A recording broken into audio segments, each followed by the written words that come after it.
once or twice a year lang may ganitong baha.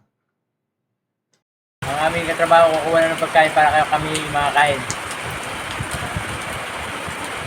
Flat. Ha? Kaya yan na dyan. Ayun na. Kaya yan. Boy, sino may bata mo, boy? Ang bangkang yan ay yari sa yero. Ang hirap lang patakbuhin dahil flat yung dulo niya. At nagplano akong magawa ulit yung patuloy ang dulo. At abangan nyo guys. Ang liit lang yan pero kaya ang 2 taon yan.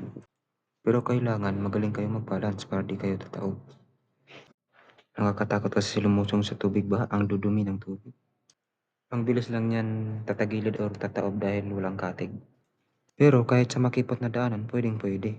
Few minutes later. Si Arnel. Yung kasama niya nawala. Nel, lumangoy na yung si Batang Randy natin.